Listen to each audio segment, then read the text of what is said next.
Hello students, in today's class we will study about pipeline performance.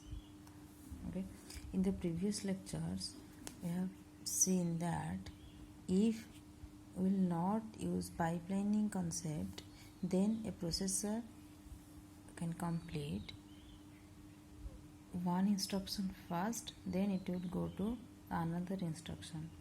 But the pipeline processor completes the processing of one instruction in each clock cycle, which means that the rate of instruction processing is 4 times that of sequential operation. Okay. Let me draw the picture. Okay, so this is the diagram. Okay, now in the previous diagram, this we are having 2 stages of an instruction. Okay, but in this picture we are having 4 pipelining stages. Okay, so each instruction has to go through these stages of pipelining. One is fetch, decode, execute and write back. Okay, so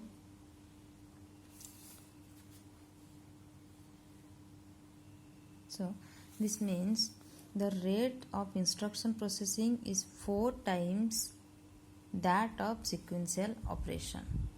Okay,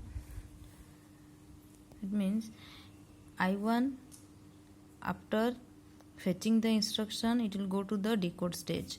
Then I2, when I1 in the decode stage, I2 can fetch, because the processor can fetch I2.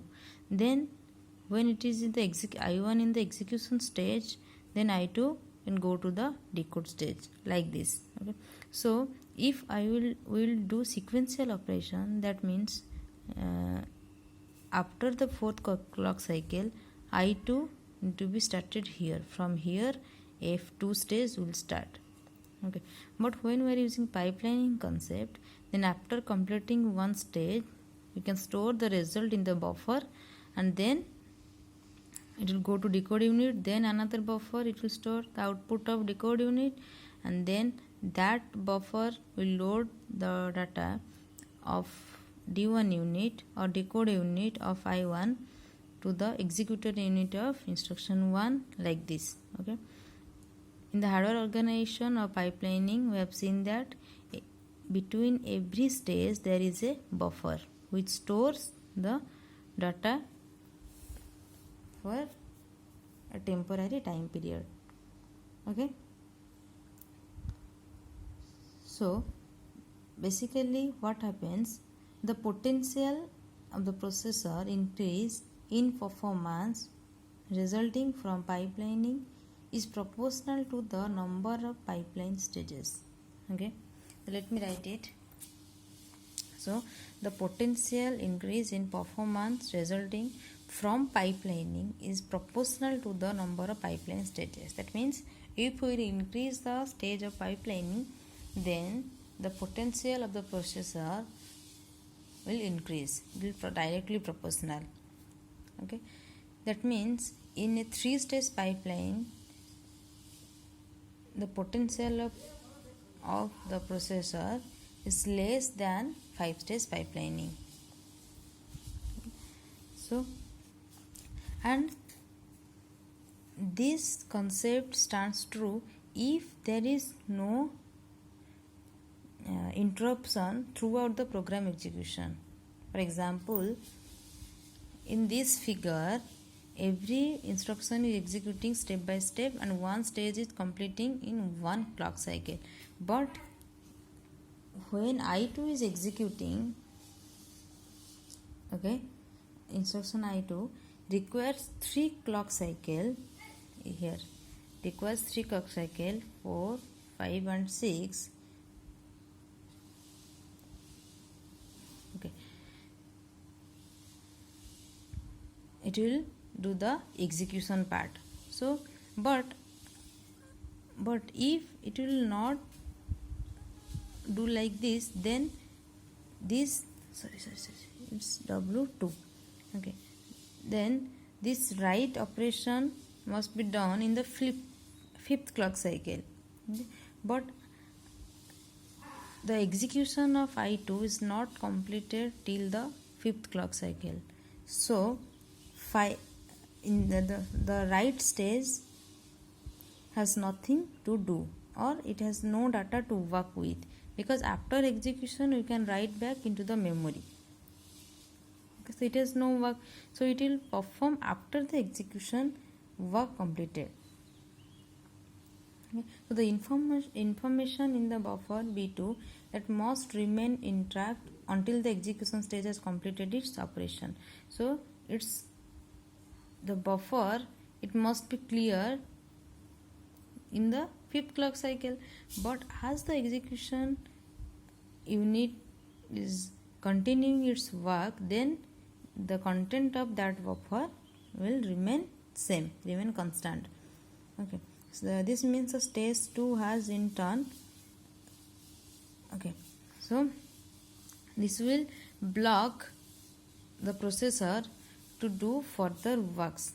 For example, here as it takes 3 clock cycle to complete its execution, then in I3 execution, after fetching and decoding, when it will go to execution, because decode unit is idle, as I2 decode is complete, it is undergoing in the execution unit, that in the fifth clock cycle. Okay, so because in the fifth clock cycle, what will it will be like W2.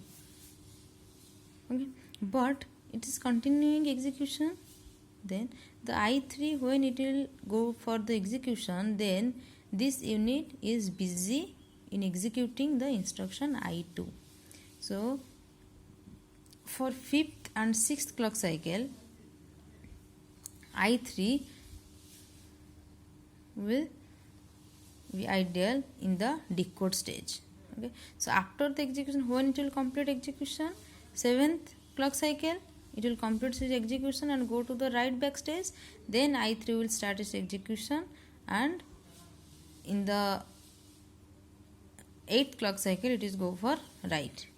Okay, but in the I4, after fetching unit turns work of I3, then it will fetch this instruction I4, then when it will go for decode, then what it will do, that I3